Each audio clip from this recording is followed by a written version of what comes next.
Hello, what is up, my people? It is I, Stefan Sretenovic, and today I'll be presenting a speech on Wimbledon, the famous tennis tournament.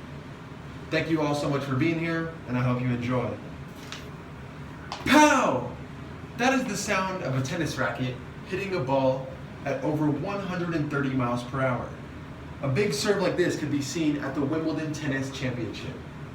The Wimbledon Championship, or more commonly referred to as just Wimbledon, is the oldest, incredibly most famous tennis tournament in the entire world. For many decades, tennis has been known to be a sport only to be played by the most elite athletes. Only the best players around the globe will be granted the opportunity to play in the tournament. Being a tennis player myself, I have always been interested in this tournament, hoping to one day be able to come visit and play in the massive, beautiful stadium.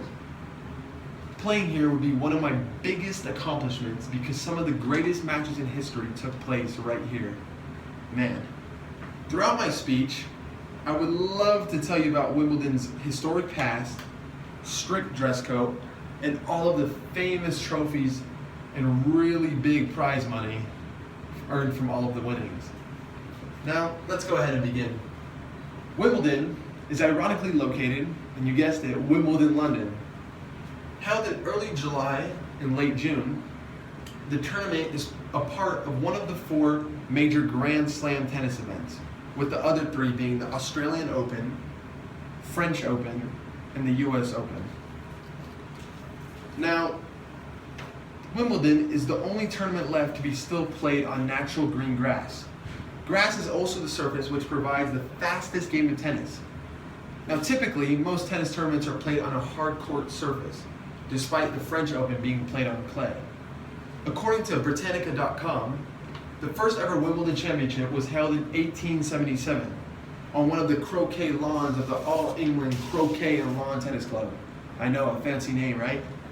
Now years later in 1884, a women's championship was also introduced, making the tennis tournament even more popular now that both men and women are involved. Although much has changed since the first ever championship back in the 1800s, some of its significant traditions and rituals were kept the exact same. As mentioned in the historic UK website, the white or almost white dress code is still an important aspect and requirement for all players. The all-white clothing originated from the Victorian era, symbolizing priority, and was also believed that white clothing showed less sweat while playing sport. Now, I think it is really cool and unique that there was the dress code while playing of the all-white clothing, but it would really suck if somebody got a big fat stain right before their big match. I'm just saying. Winning the Wimbledon Championship is such a big deal, believe me, but the trophy and prize money are just as big. Now, according to the official Wimbledon article, the men's single championship is awarded a silver gilt cup engraved with every single name of all of the winners dating back to the very first championship. In 2009, however, changes will be made because now there is no more room for the future winners because there are so many names on the trophy.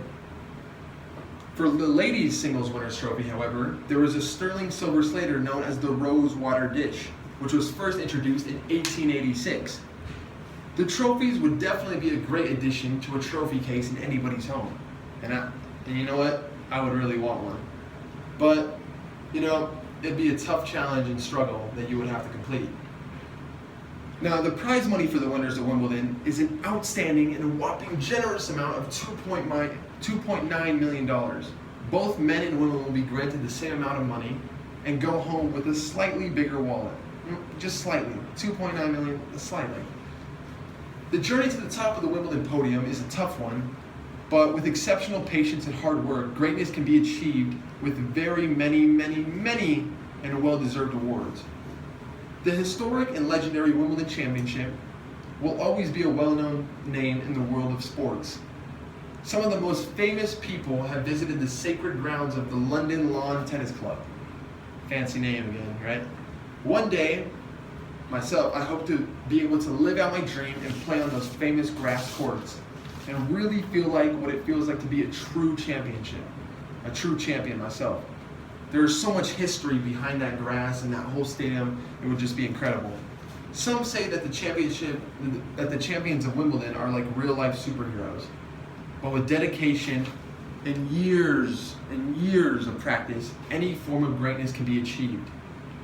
I am Stefan Zrtanovic, and thank you guys so much for being here and listening to my speech. And I hope you guys learned something about Wimbledon. And thank you guys so much. See you later.